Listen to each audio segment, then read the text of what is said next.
በቤንሸኮ ዞን በቢፍቱ ከተማ አስተዳደር ከሚኖሩ የህብረተሰብ ክፍሎች ጋር በአካባቢ የጸጥታ ጉዳይና በቀጣይ ምርጫ ሂደቶች ጋር በከተማ ከሚኖሩ የህብረተሰብ ክፍሎች ጋር ውይይት ተካሂዷል። በውይይት የተሳተፉ የህብረተሰብ ክፍሎችም ሰላም ከሁሉ በላይ ቅድሚያ የሚሰጠው ተግባር እንደሆነ ተናግረው ሰላማቸውን ለመጠበቅ ከራስ ከቤተሰብ እንደሚጀምርም ጠቁመዋል።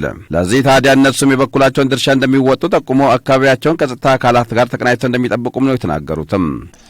ሰላም ለሁሉም ነገር አስፈላጊያችን ነው። ይሄ ከማን ይጠበቃል ስንል ከሁላችንም ነው የሚጠበቀው። ከኔ ከራሴ የሚጠበቃል፣ ከመመራቸው ህዝቦችም የሚጠበቃል፣ እንደዚህም ከሚመራን መንግስት ይጠበቃል። ከሁላችንም ሰላም ይጠበቃል ማለት ነው።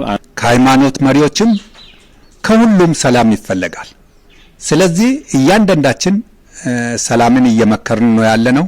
ሰላም ከኛ ነው፣ ከራሳችን ከህዝብ ነው፣ ከመንግስት ጋር ከጸጥታ ጋር ሰላምን የምናስከብረው እኛው ራሳችን ነን። ከቤተሰቦቼ ከጓደኞቼ ከወንድሞቼና ከአባቶቼ በህብረት ይህንን ሰላም የሙሉን ማምጣት እንችላለን፣ ማስጠበቅ እንችላለን። በፊታችን የሚጠብቃቸው 7ኛ ጠቅላላ ምርጫ ተፎካካሪ ፓርቲዎች የሚሆን ገዢ ፓርቲ ሀሳባቸውን ለህዝብ በማውረድ ህዝቡ የሚፈልገው እንዲመርጥ እድል መፍጠር አለባቸውም ብለዋል። ተፎካካሪ ፓርቲዎችም ሰላማዊ በሆነ መንገድ መጥተው የሚያደርጉትን አድርገው በሰላም እንዲጠናቀቅ በሰላም እንዲመረጥ የሁላችንም ኃላፊነት አለብን ብዬ አስባለሁ። ምርጫው ነጻ፣ ፍትሃዊ፣ ሰላማዊ ዲሞክራሲያዊ ምርጫ እንዲሆንም የበኩላቸውን ድርሻ እንደሚወጡም ነው አስተያየት ሰጪዎች የተናገሩትም።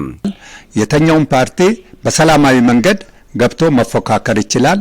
ተፎካክሮ ያሸነፈ ፓርቲ አገሪቱን መምራት ይችላል። ምርጫውን ፍትሃዊ የማድረግ በነጻነት እንዲመርጡ ሀሳብ የመስጠትና ሀሳብ የመግለጽ የሚያስፈልጉ ነገሮችን የማሟላት የሚያስፈልጉ ነገር የመስጠት ሰው የፈለገውን የመረጠውን የወደደውን እንዲመርጥ የማድረግ ሀሳብ ምክር የመስጠት የቢፍቱ ከተማ አስተዳደር ፖሊስ አዛዥ ኢንስፔክተር ደምሴ ካሽኩ በበኩላቸው የከተማው ህዝብ በሰላም ዙሪያ መዋየት መቻላቸውን ተናግረው ህዝቡ ሰላሙ የኔ ነው በማለት ሰላሙን ለማስጠበቅ መግባባት ላይ መድረሱን ጠቁመዋል።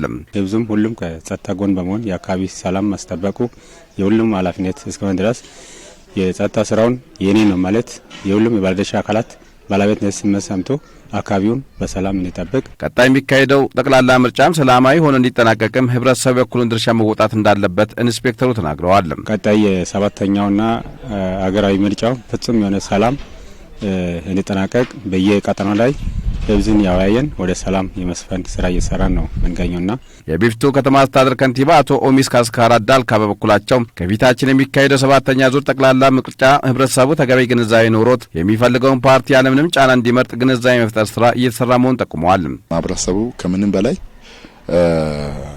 በዚህ ጉዳይ ላይ ግንዛቤ ሊኖረው ይገባል። በቂ ግንዛቤ መኖር አለበት። አልፎ ደግሞ የሚፈልገውን መንግስት በነጻነት በያማንም ግፊያ ያለማንም ጫና ሳይኖር በነጻነት የሚፈልገውን ፓርቲ መምረጥ መብቱ ነው።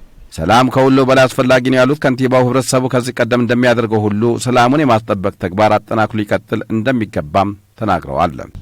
ከጸጥታ አንጻርም የጸጥታ አካል ገለልተኛ ነው። ከዚህ ከምርጫ ጋር የሚያገናኙ ነገር የለም።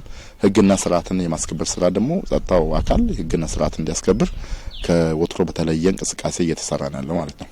አካባቢውን ማህበረሰቡ ደግሞ በራሱ ወጥቶ በሮንድ ወጥቶ እንዲገባ ህብረተሰቡ ግንዛቤ አግኝቶ ሮንድ ወጥቶ አካባቢውን እየጠበቀ ያለበት ሁኔታ አለ። ለደቡብ ሬዲዮና ቴሌቪዥን ድርጅት ናክሮም ዘገባም አብዮት በቀለ ነኝ ከሚዛን ቅርንጫፍ።